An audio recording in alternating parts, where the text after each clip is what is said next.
Amém. Louvado seja Deus mais uma vez. Muito boa noite a todos. Graça e a paz do nosso Senhor e do nosso Salvador Jesus Cristo. Está entrando no ar mais uma live do Ministério Compartilhar uma palavra que edifica nesse dia abençoado, dia 8 já, né? 8 de fevereiro de 2024. E nós vamos juntos aí até às 21 horas, por volta das 21, às vezes passa um pouquinho das 21, compartilhando com os irmãos da Palavra de Deus, sempre com o propósito de levar ao coração dos irmãos, pela parte do Espírito Santo, uma palavra que edifica. E hoje nós vamos estar meditando um pouco na Palavra de Deus, que se encontra no livro de Apocalipse, no capítulo 3, no versículo número 14, não é?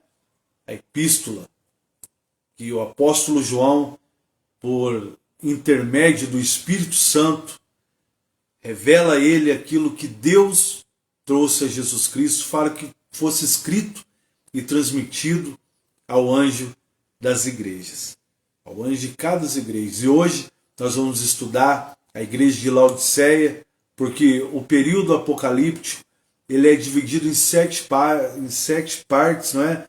Profeticamente falando, e hoje nós vamos estudar essa sétima parte, esse sétimo e último momento apocalíptico da igreja, que é a igreja de Laodiceia. E nós precisamos estar muito atentos ao que o Espírito diz às igrejas, como assim encerrados os propósitos aonde os anjos recebem as cartas e têm essa orientação para que diligentemente eles pudessem abrir o ouvido, abrir o coração e estar atento ao que é dito a cada igreja, ao que o Espírito diz a cada igreja. E hoje, meus irmãos, nós não somos tratados diferentes. Existe um propósito da parte de Deus para que nós possamos estar atentos ao que o Espírito diz a cada um de nós, como igreja, como templo do Espírito Santo, como também parte de uma comunidade local, de um templo físico, para que nós possamos entender que, talvez, embora nós possamos estar vivendo o tempo de Laodiceia, mas nós não podemos ser como Laodiceia. E quando nós falamos nas revelações apocalípticas desse sétimo período da igreja, é importante, eu sempre friso em toda live, que embora nós possamos adquirir o conhecimento, nós não podemos abrir mão da revelação, daquilo que Deus está falando para nós nos dias de hoje, para que nós possamos atentamente ouvir e guardar o que o Espírito diz às igrejas, para que não venhamos cair no mesmo erro que muitos infelizmente têm caído por causa da dureza do coração, por causa do esfriamento espiritual, por causa da religiosidade e por causa também de estar em uma condição que a palavra de Deus não tem devido valor ao seu coração. As pessoas querem ir para a igreja, querem ouvir uma palavra num culto que seja agradável a ela, não agradável a Deus. E quando eu digo não agradável a Deus é porque muitas vezes nós ouvimos palavras que nos repreendem, palavras que às vezes nos exortam, palavras que nos corrigem, e muitas vezes nós não conseguimos nos identificar com isso, porque estamos tão cheios e fartos de uma religiosidade, de uma hipocrisia, que às vezes a palavra não consegue trazer a edificação devida aos nossos corações, porque achamos que não precisamos nos arrepender, achamos que não precisamos perdoar e achamos que não precisamos muito menos de santificação. Então achamos que a palavra não é para nós, porque a religiosidade às vezes ela nos coloca num patamar de uma falsa, de uma mentirosa santidade, que muitas vezes faz bem para o nosso próprio ego, mas não atrai os propósitos do Evangelho, que é realmente a salvação, a libertação, a prosperidade e a cura divina, que vem através de um fator muito importante, em qual todas as epístolas são tratadas dessa forma: arrependimento. O Evangelho, a Bíblia, ela se resume em dois propósitos: arrepender, perdoar. Porque quando eu me arrependo, eu recebo perdão. E quando eu perdoo, é porque a palavra de Deus está dentro do meu coração e dentro da minha vida. Então, queridos, nós precisamos estar muito atentos a isso, para que não venhamos cair em enganos.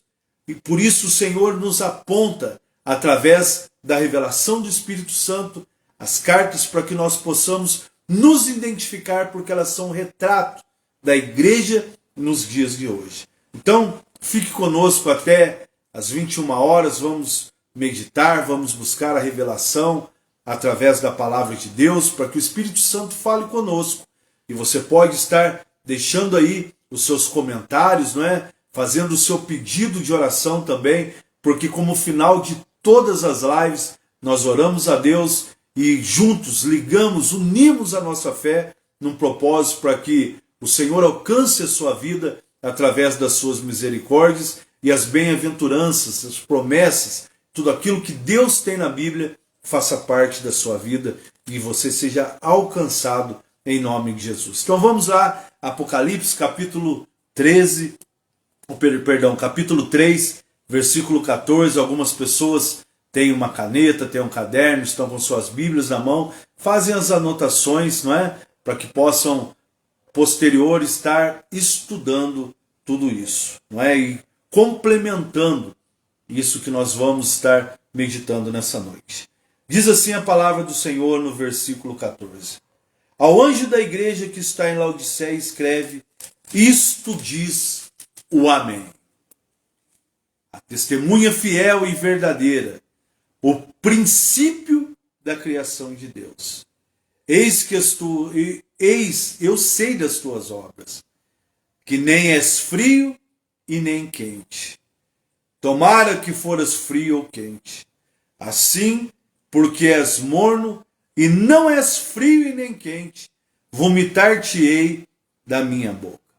Como dizes, rico sou e estou enriquecido, e de nada tenho falta, e não sabes que és um desgraçado, um miserável, um pobre, e cego e nu.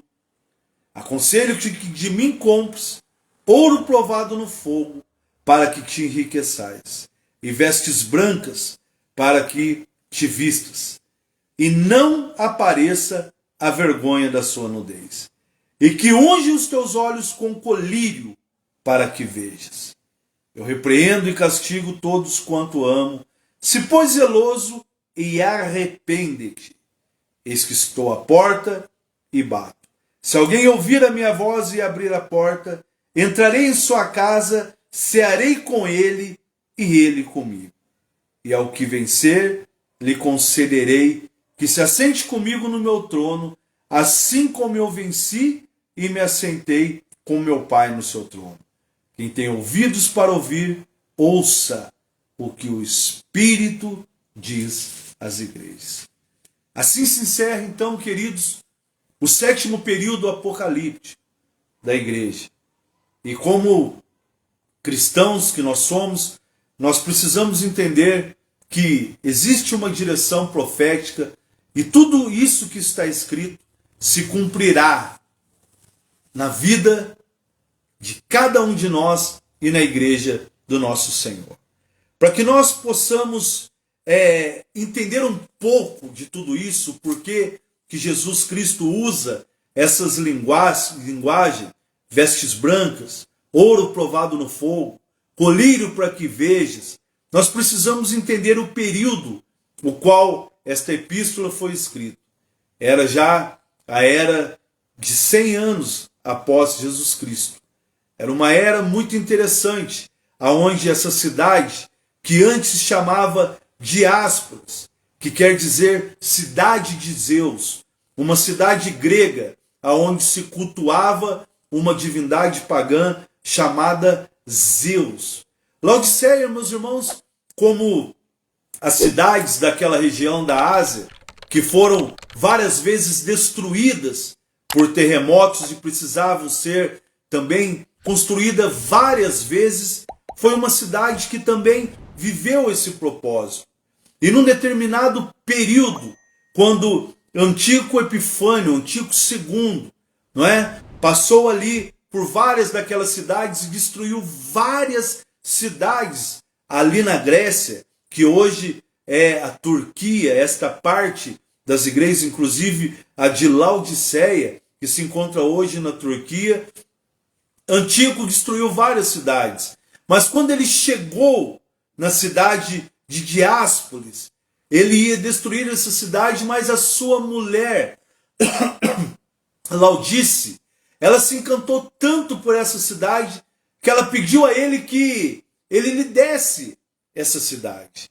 E para que ele não desse a ela o nome de uma cidade feia, destruída, porque Laodiceia, ou melhor, Diáspores era uma cidade muito bonita, ele preferiu não destruir e deu o nome a essa cidade de Laodiceia. Laos quer dizer povo, disse quer dizer julgar, juízo. Então, essa cidade pode ser, esse nome Laodiceia pode ser traduzido por duas palavras: povo que julga ou julgamento do povo. E ele pega então esta cidade e dá o nome a essa cidade de Laodiceia, que era uma cidade bastante interessante, que tinha um comércio muito forte naquela época. Eles produziam um tipo de lã, um tipo de tecido negro, que era muito atraente para as pessoas daquela época. E era uma cidade muito rica, porque havia muitos investimentos naquela cidade. Antíoco II começou a investir nessa cidade para que o povo abrisse mão, porque era a Diáspora, a cidade de Zeus, onde era um povo muito religioso e muito temente a essa entidade pagã chamada Zeus. Então não seria fácil mudar o nome dessa cidade. E Antíoco Epifânio começa então a investir nessa cidade, a trazer, a produzir ali algumas riquezas nessa cidade, para que o povo então visse nele uma certa bondade, uma certa atração, e fosse permitido que o nome dessa cidade fosse mudado. Olha só o jogo de interesse, como muitas vezes nós vemos o paganismo entrando dentro das igrejas por interesse de pessoas, por necessidade de pessoas que às vezes atraem a mídia, atraem ao enriquecimento.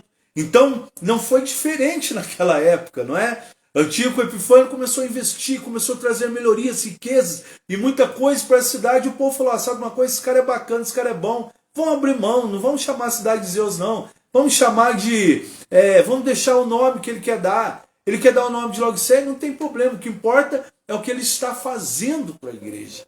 Então, para a igreja não, para essa cidade. Então, ele começa a trazer atrativos e investimentos.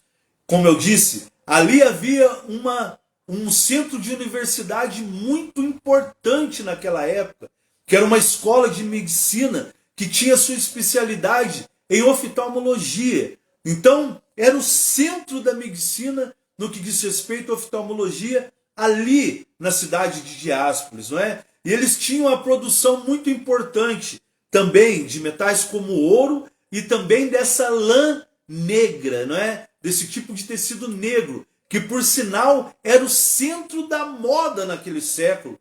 Aquela região ela predominava. Hoje, quando nós ligamos às vezes a televisão, eu não entendo muito de moda, mas quando trata-se de eventos de moda, às vezes você liga a televisão e vê falando alguma coisa, você vê que está sempre relacionado a Milão, a França, não é? A essas cidades que são o centro da moda. Os olhos da moda estão voltados para essas cidades. E naquela época, os olhos da moda estavam voltados para esta cidade, para Laodiceia. Então, havia um fluxo de pessoas muito grandes naquela época.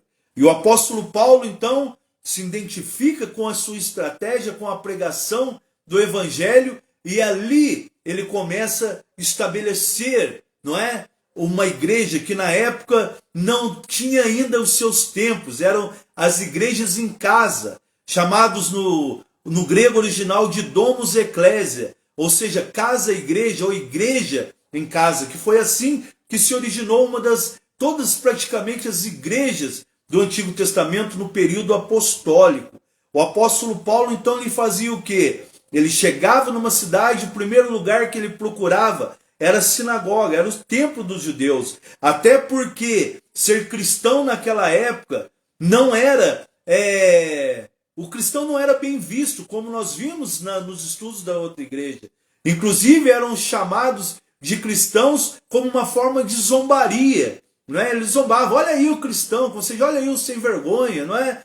Era uma forma de zombaria. E quando Paulo chegava numa cidade, o apóstolo Paulo chegava, ele procurava primeiro as sinagogas. E ali nas sinagogas ele se apresentava, não é? E as pessoas, os fariseus na época viam que Paulo também era um fariseu, mas ele não era qualquer fariseu, ele era um fariseu muito importante, vindo inclusive da tribo de Benjamim, um fariseu que era formado numa das maiores escolas teológicas da época. Ele era formado, quando a Bíblia diz que ele era formado aos pés de Gamaliel, quando fala-se nos evangelhos, é porque Paulo desde criancinha já estava aos pés dos melhores professores, e Gamaliel era um homem muito sábio naquela época, que poderia contribuir com muitos ensinamentos importantes, era um professor fantástico da época. E quando eles viam que Paulo ele tinha essa formação, eles davam púlpito para o apóstolo Paulo pregar ali nos dias de sábado. E Paulo, quando ele lia, fazia uso da leitura, o que ele lia? Ele lia os livros proféticos, não é? De Isaías, inclusive, que é o profeta messiânico.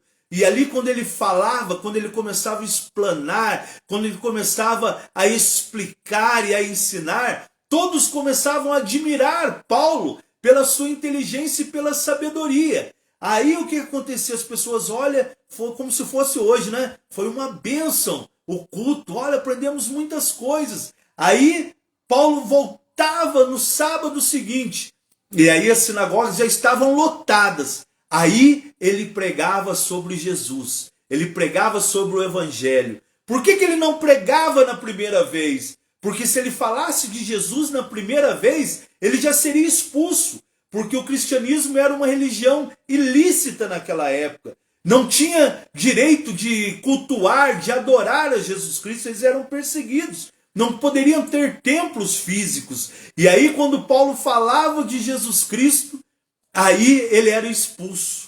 Mas ele já tinha ali muitas pessoas que ouviram a palavra. E quando Paulo era expulso e saíam, muitos saíam com ele e começavam a segui-lo. Inclusive homens ricos na época, que abriam a sua casa para que ali fosse gerado um núcleo de oração. Não é diferente daquilo que nós fazemos nos dias de hoje, até porque o que nós fazemos nos dias de hoje, os cultos nos lares, os núcleos de oração, as células, elas são originadas da igreja nesse século, nesse começo da igreja, onde não havia ainda os templos físicos. E ali os homens ricos abriam as suas casas para aprender um pouco mais sobre Jesus, sobre os evangelhos, e Paulo ficava orientando, e novos cristãos ali eram instruídos e levantados, não é? Presbíteros eram formados, obreiros eram formados para que o evangelho fosse fixado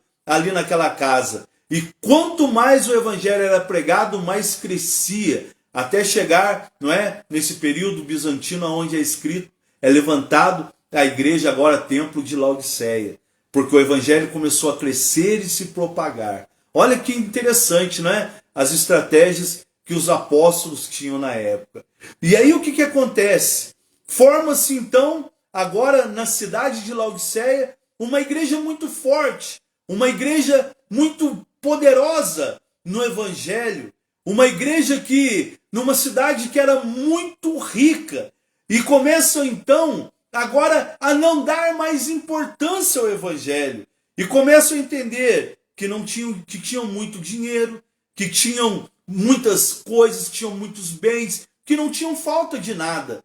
Como muitas pessoas nos dias de hoje acham que não precisam cultuar a Deus, que não precisam ir na igreja porque têm um emprego bom, estão saudáveis, têm uma família abençoada e não dão importância ao entendimento, ao recebimento da palavra, a comunhão no templo com os irmãos e vão aos cultos simplesmente ao domingo, como se fosse ali bater um cartão, ouvir uma palavra, porque não tem nada para fazer.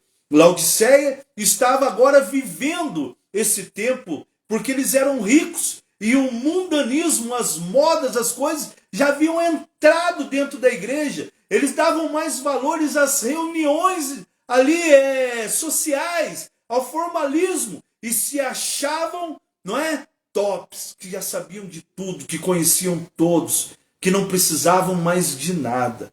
Queridos, aí entra a religiosidade. É uma coisa que nós devemos atentar para os dias de hoje, porque a salvação na nossa vida, ela vem pela graça. Eu preciso apenas aceitar Jesus, obedecer e servir a Ele no Evangelho.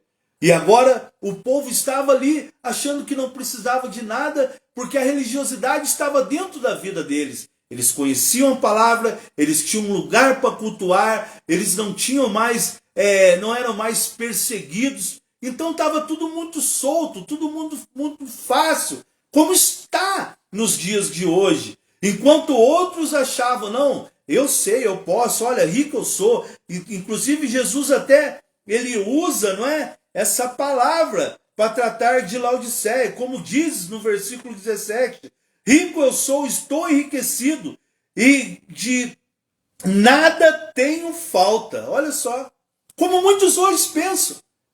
Às vezes ela vai para a igreja, ela recebe uma repreensão, uma palavra forte, ela acha que ela não precisa mais, que ela pode ficar na casa dela, ela acha que ela simplesmente, não, vou para outro lugar, eu vou para um lugar que aceitam eu beber, que aceitam eu fumar, que aceitam eu viver as minhas práticas prazerosas, porque até então, meus irmãos, a igreja agora estava, como eu disse, pendendo para o mundanismo, mas estava ao mesmo tempo vivendo uma religiosidade. Como muitos hoje acham que, porque fazem isso, porque fazem aquilo, que estão num patamar espiritual maior, acham que não precisam de Deus e querem muitas vezes impor na vida dos outros aquilo que ela vive. Nós precisamos entender que a nossa experiência, ela vem através da graça que Cristo Jesus dá a nós através do Espírito Santo. Assim é gerado e formado uma intimidade com o Senhor quando nós nos arrependemos, quando temos um coração arrependido, um coração pronto para se arrepender, quando a nossa vida ela produz fruto digno de arrependimento, quando nós aceitamos a graça salvífica na nossa vida e vivemos uma vida em obediência à palavra de Deus. Não existe métodos para a salvação. A salvação já foi dada por Cristo Jesus na cruz do Calvário. Mas eu preciso aceitar, eu preciso receber e caminhar e andar em obediência a Ele. Isso chama-se santificação, ou seja, separação. Mas a religiosidade, ela nos coloca numa condição o qual nós achamos que algumas coisas nós ouvimos, mas não é para nós. Mas por que Jesus está falando de arrependimento? Eu estou nem aí, não. Comigo fez, bateu, levou, pronto, acabou. Só a minha igreja é certa, os outros têm defeito. Só eu sou diferente porque eu oro 10 horas. Eu sou diferenciado porque eu leio a Bíblia o dia inteiro. E começam a fazer apontamentos. Quando nós achamos que somos autossuficientes, preste bem atenção e não se esqueça disso. Nós deixamos de ser dependentes do Senhor e a religiosidade vem para a nossa vida. Quando nós priorizamos e nominamos alguns cultos na nossa vida, não, eu só gosto de sexta-feira porque para mim só interessa o culto de libertação, o resto é balela. A religiosidade está sobre a nossa vida. É muito importante entender isso, meus irmãos. Porque Laodiceia ela estava vivendo esse momento. Elas achavam que uma reunião de domingo era o suficiente. Porque eles já sabiam tudo. Porque eles não precisavam de nada. Eles já tinham conhecimento da palavra. Eles já estavam estabelecidos como a igreja. Tanto que Jesus fala para eles, como eu acabei de ler aqui. E como diz, rico eu sou e estou enriquecido e de nada tenho falta. Mas Jesus responde a eles, não é? Sabes que és um desgraçado, miserável, pobre, cego e nu. Olha só. Miserável, porque eles achavam que tinha riqueza do ouro. Eram desgraçados porque não estavam inseridos nessa graça. Tinham abrido mão dessa graça do Senhor. Da graça de se arrepender a cada dia. Da graça da busca ao Senhor com lágrimas, com arrependimento.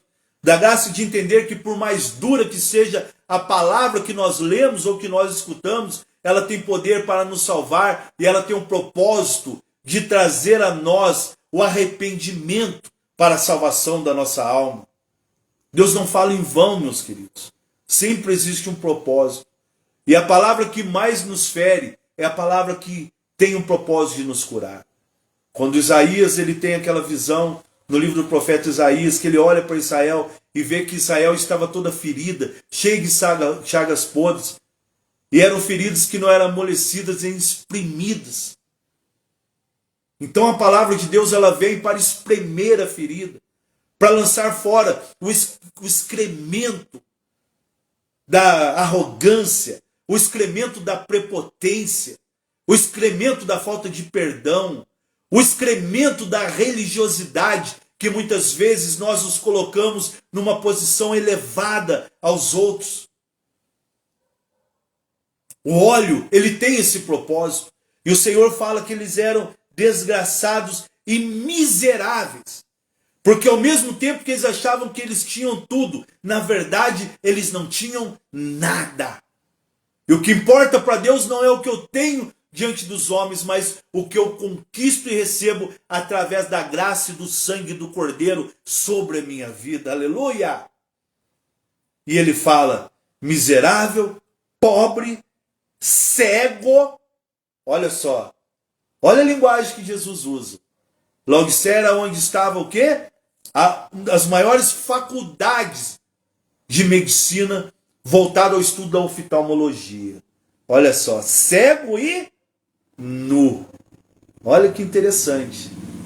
Nu porque eles achavam que por ter ali um comércio forte, ser os produtores dessa lã negra, que era moda na época, que somente os ricos tinham dinheiro para comprar e usar, e a igreja estava bandeando-se para esse lado, deixando o lado espiritual para o lado material e vivendo no meio o lado religioso. Preste bem atenção. O religioso, ele sempre está no meio. Ele fala que o evangelho, o cristianismo, não é realmente aquilo que é necessário. Eles dizem que isso é radical e ao mesmo tempo eles abominam. Olha só. As práticas das pessoas que não têm o evangelho, que não têm Cristo, que não conhecem ainda a graça de Deus. Então eles estão centralizados. A religiosidade, isso não é totalmente ruim, e aquilo também não é totalmente ruim.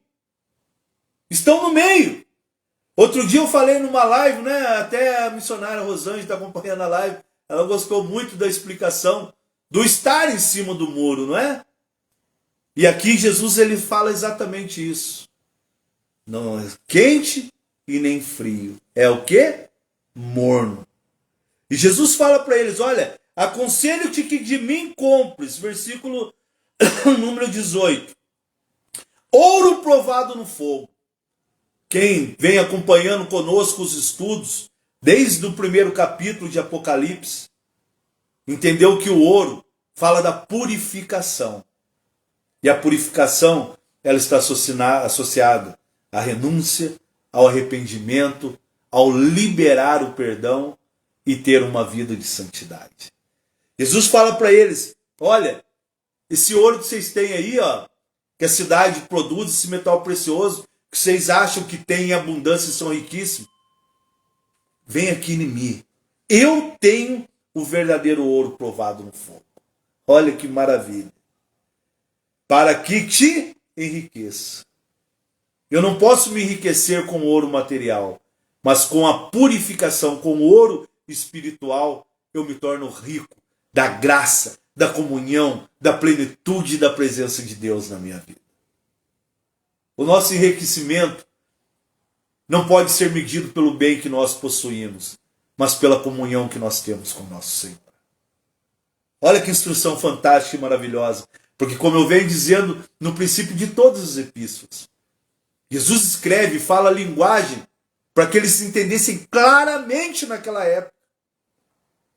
E ele fala, para que te enriqueças, compre de mim ouro provado no fogo, para que te enriqueças. Vestes brancas, para que te vistas. Olha só, não era mais a veste negra que os tornava bambambam, bonitos, apresentáveis diante das pessoas.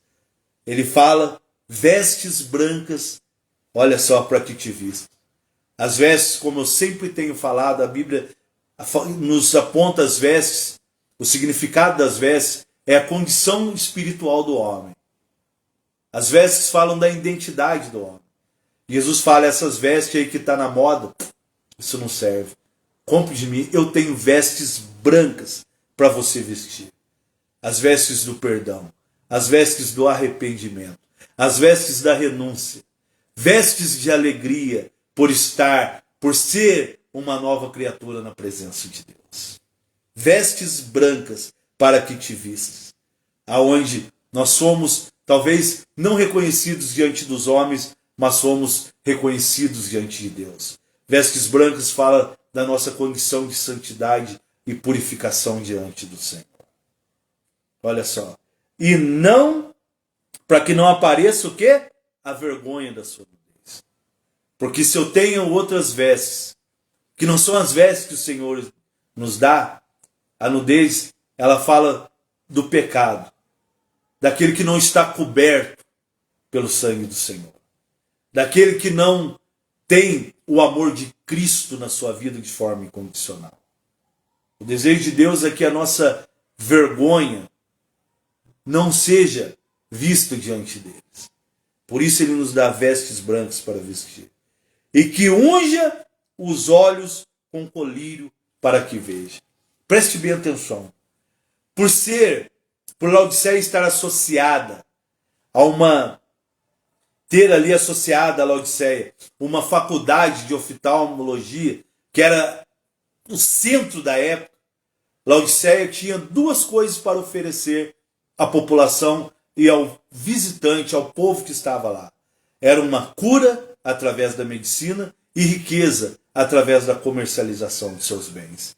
E Jesus fala, compre de mim colírios, olha só, unge os seus olhos com colírio para que veja. Ou seja, Jesus não estava mostrando a eles que o que eles tinham, embora fosse muito importante naquela época, porque pessoas viajavam e atravessavam um deserto, então era muito comum o povo, naquela época, por tempestades de areia, terem os seus olhos irritados. Precisavam constantemente fazer tratamento e usar colírios. Então, Laodiceia era referência disso. E lá tinha os melhores colírios da época. Então, quem conseguia chegar até lá, fazer um tratamento, comprar, ter um colírio, tinha, assim, vamos dizer, a sua visão restaurada fisicamente. E Jesus fala, olha, eu tenho o colírio, porque aquilo que vocês veem terrenamente não tem importância diante daquilo que espiritualmente eu quero que vocês vejam.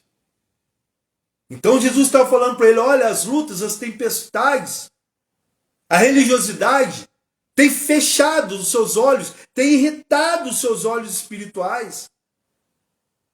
Mas se você usar o meu colírio, você vai ver o que realmente um cristão, uma pessoa precisa ver. Hoje as pessoas vão para a igreja, elas estão focadas às vezes no português que não é bem falado por uma pessoa, estão reparando nas vestes das pessoas, se a igreja tem bastante gente ou não. Elas só enxergam as coisas que são físicas e materiais, mas não vão enxergar o poder espiritual do evangelho através da palavra que é ministrada por alguém. Então Jesus fala, eu tenho o colírio para que seus olhos espirituais sejam abertos e você possa realmente ver. Hoje tem muitas pessoas que só enxergam defeito, só enxergam aquilo que estão diante dos seus olhos físicos. Qualquer coisinha é motivo para confusão, qualquer coisinha é motivo para falar um monte de coisa, porque não veio o princípio espiritual, o qual Deus está revelando. Como eu disse, são pessoas fartas de conhecimento e totalmente ausentes e vazias de revelação. Preste bem atenção. Estão se fartando do conhecimento que a letra dá, mas estão nulas, vazias daquilo que o Espírito traz através da palavra que apresenta e que restaura a vida em nossos corações. Só enxergam aquilo que é aparente, só escutam aquilo que as pessoas dizem, mas não escutam o que o Espírito diz à igreja. Ela pode ouvir uma pregação maravilhosa. Se chegar no finalzinho o pregador falar uma coisa errada, ou alguma coisa que às vezes aponte ela e ela identifique como algo aquilo para a vida dela, ela vai guardar no coração aquilo que ela ouviu por último. Aquilo que ela quis ouvir, aquilo que ela se identificou fisicamente. Mas aquilo que era espiritual, que o Espírito estava dizendo a ela, ela não vai guardar. Porque ela só enxerga aquilo que está no seu campo, no seu nível, na sua dimensão carnal. Isto é religiosidade. E Jesus fala, eu tenho colírio para que você veja. Eu repreendo e castigo, versículo 19, todos quanto amo, se pois zeloso e arrepende. O arrependimento, irmãos, é a chave. Domingo passado tivemos a graça de poder ministrarmos sobre a graça, sobre as chaves espirituais que Deus nos dá. E o arrependimento é esta chave que abre as portas. Aleluia! Para que Jesus entre. O arrependimento é a palavra que faz com que o meu coração libere após receber o perdão da palavra. Muitos corações estão duros porque estão fechados para a palavra de Deus. Estão fazendo resistência e oposição à palavra de Deus. Às vezes acham que estão resistindo a uma determinada igreja, a um determinado líder, a um determinado irmão, mas na verdade elas estão fechando a porta para o evangelho entrar no seu coração. Estão resistindo ao evangelho, à palavra de Deus. E tome muito cuidado com isso. Porque a palavra de Deus diz que ele repreende e castiga todos quanto ele ama. Talvez você esteja vivendo um período que até mesmo de repreensão e castigo na sua vida. Mas saiba que o amor de Cristo está sobre a sua vida. Seja zeloso e se arrependa, aleluia, porque o arrependimento é uma chance que Jesus Cristo nos dá. E ele fala assim, eis que estou à porta e bato, se alguém ouvir a minha voz e abrir a porta, entrarei em sua casa, cearei com ele e ele comigo. Muito interessante também, eu quero fazer um paralelo também sobre esta palavra. 2 versículos muito importantes desse período da igreja de Laodiceia, que é esse versículo que nós lemos, não é?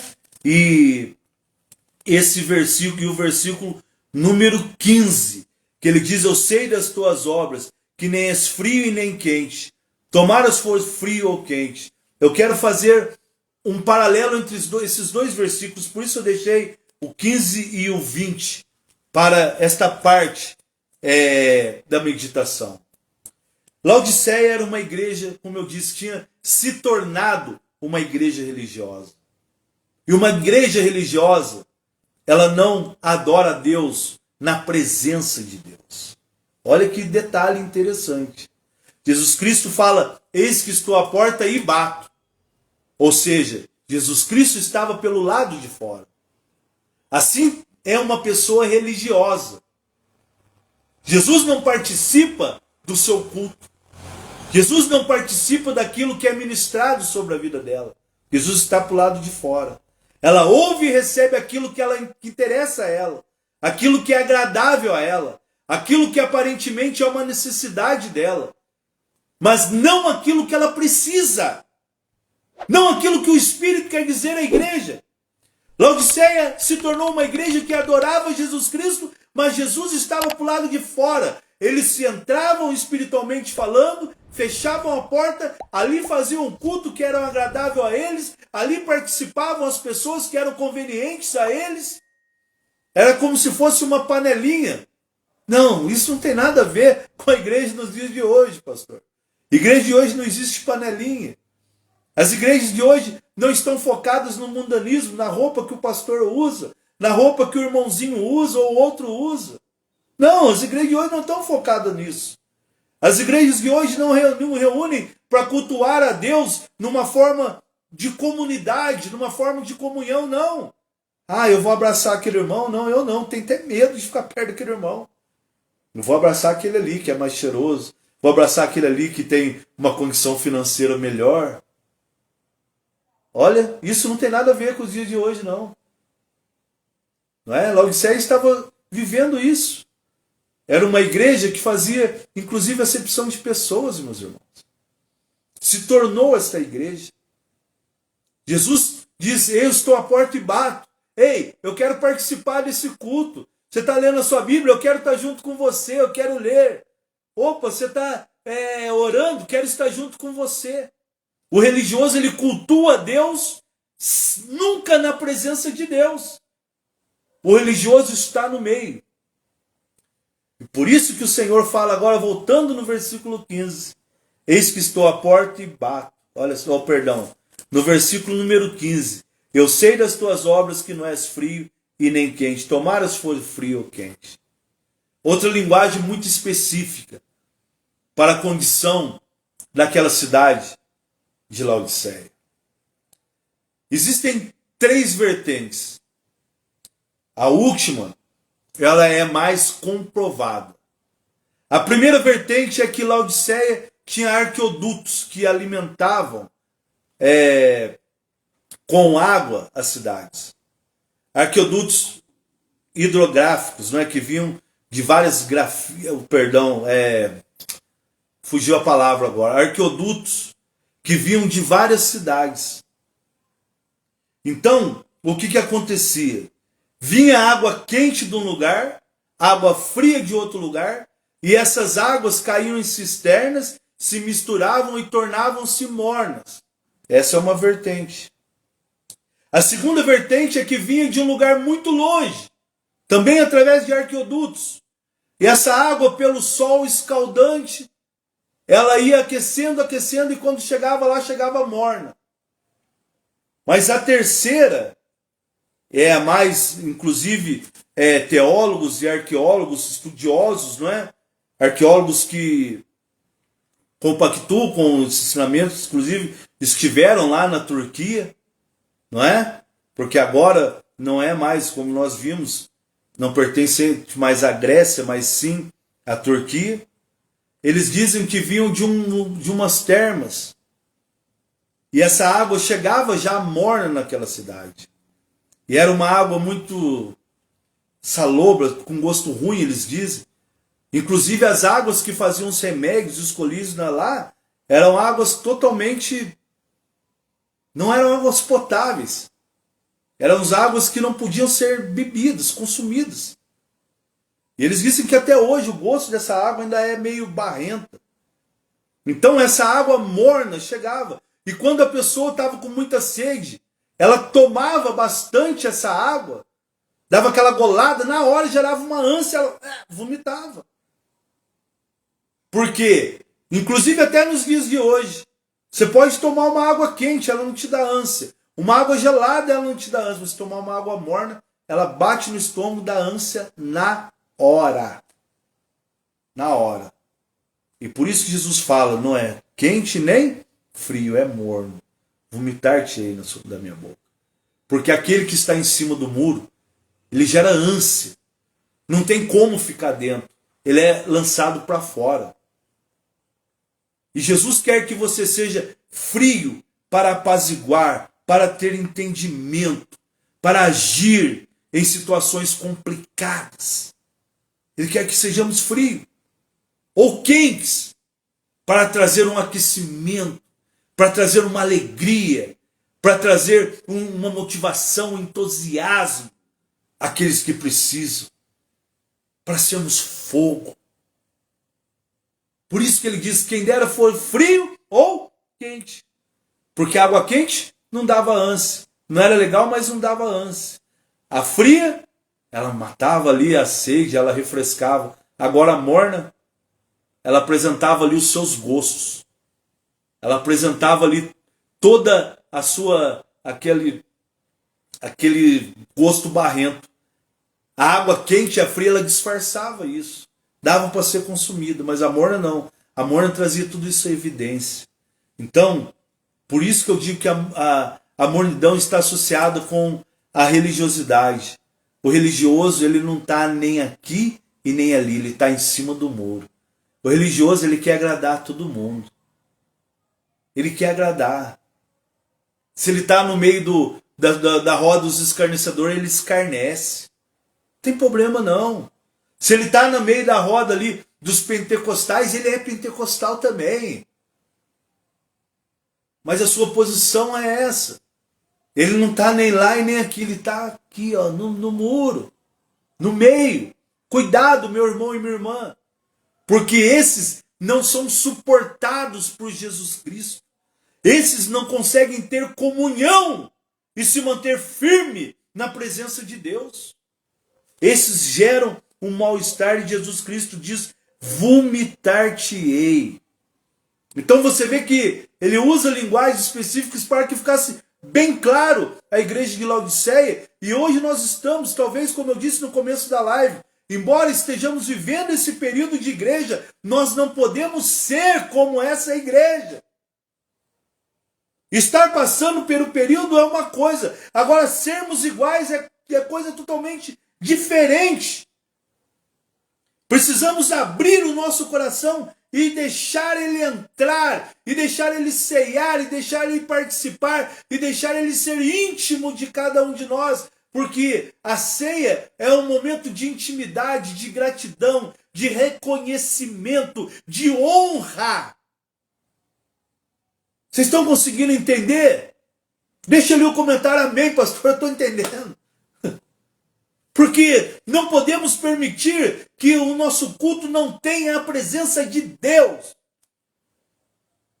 Como tem muitos cultos hoje, como se falar: Senhor, fica aí fora, não, você não vai entrar aqui dentro não. Porque aqui nós vamos cantar, dançar isso, dançar aquilo, aqui vai ter aquilo, que nós vamos falar um monte de heresia.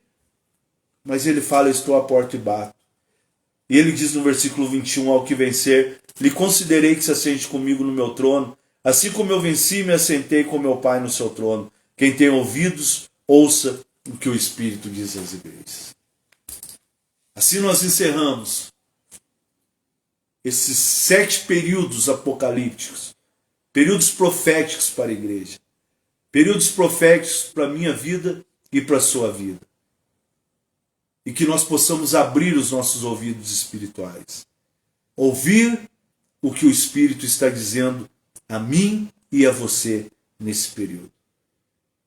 Que essas meditações possam trazer ao coração de todos vocês, como trouxe ao meu, uma paz, uma alegria, uma reflexão e ao mesmo tempo um temor de entender que eu não posso ter sobre a minha vida essas influências negativas que corromperam as igrejas em todos os seus períodos.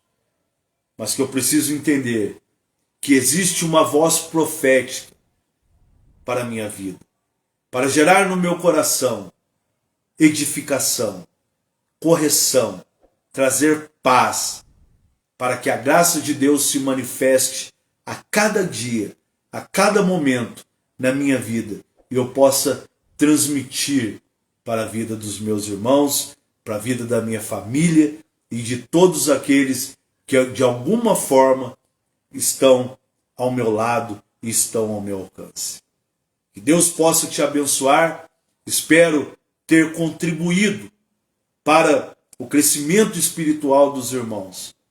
e que Deus, através do Espírito Santo, tenha revelado a você ao que revelou e está revelando ao meu coração, cada vez que eu medito nestas palavras, cada vez que eu abro a minha Bíblia e entendo com a compreensão pela parte do Espírito Santo que Jesus me ama e que o arrependimento faz com que todas as coisas se tornam novas na minha vida.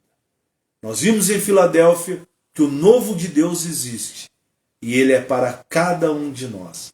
Mas precisamos vencer, precisamos lutar contra os rudimentos, contra a carnalidade, contra a espiritualidade de forma que muitas vezes somos levados a nos tornarmos religiosos. Mas nos santificarmos na presença de Deus, ajudarmos os nossos irmãos nas suas fraquezas, não com apontamento, com julgamento, mas compreensão e com temor ao Senhor, para que possamos assentar com Jesus no seu trono, da mesma maneira que ele precisou e venceu por cada um de nós todas as tentações, todas as lutas. A Bíblia diz que ele se fez maldição para que nós pudéssemos ser abençoados. Que Deus te abençoe em nome de Jesus. Feche seus olhos, nós vamos estar orando nessa hora. Papai querido, meu Deus amado, em nome de Jesus, eu te louvo, eu te agradeço, eu te bendigo pela vida de cada irmão, de cada irmã, por cada lar e por cada família. Eu te agradeço, papai, porque pelas suas feridas nós somos sarados. E existem pessoas sendo curadas nesse momento, através do poder da comunhão que a tua palavra nos traz através do nome de Jesus Cristo. Cura eles, meu Deus. Cura todos em nome de Jesus, eu te peço. Manifesta a tua glória. Que possamos nos arrepender diante do Senhor, da sua palavra. Que possamos rasgar as nossas vestes e comprarmos de ti vestes brancas. Colírio aprovado para vermos, papai.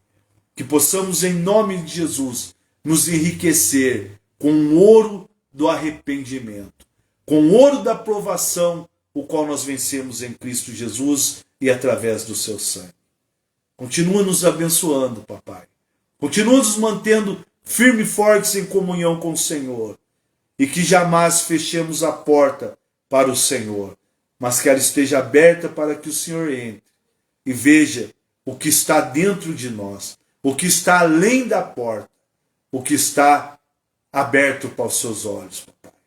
Muito obrigado, meu Deus, em nome de Jesus. Amém. E graças a Deus. Eu agradeço a todos pelo carinho da sua audiência, por nos acompanhar aí durante essa série de estudos, não é? Dessas palavras, que nós possamos não apenas receber conhecimento, mas, como eu digo sempre, a revelação do Espírito Santo. Que Deus abençoe até quinta-feira que vem, em nome do Senhor Jesus. E só lembrando que amanhã nós temos o culto de libertação, às 19h30, e domingo agora a Santa Ceia do Senhor, onde haverá 2 momentos muito importantes. O culto às 8h da manhã, o culto de consagração, e posteriormente o café da comunhão. E à noite, o culto de Santa Ceia ao Senhor, o culto de renovo, de aliança e paz, aonde nós agradecemos ao Senhor e como igreja nos unimos para clamar, para dizer Maranata, ora vem Jesus, Senhor Jesus, e agradecermos a Ele, celebrando pela vitória sobre toda escravidão do pecado, o qual outrora vivíamos antes. Mas em nome de Jesus, eu convido você a estar conosco às 19h30, no culto da família, o culto de Santa Ceia domingo, e às 8h da manhã, o culto de consagração. Deus abençoe a todos. Até quinta-feira que vem, com mais uma live do Ministério Compartilhar uma Palavra que Edifica. Que o grande amor de Deus Pai, que a graça do nosso Senhor e Salvador Jesus Cristo, que a comunhão e a consolação do Espírito Santo seja com toda a igreja, desde agora e para todo sempre. Amém. Forte abraço e até lá.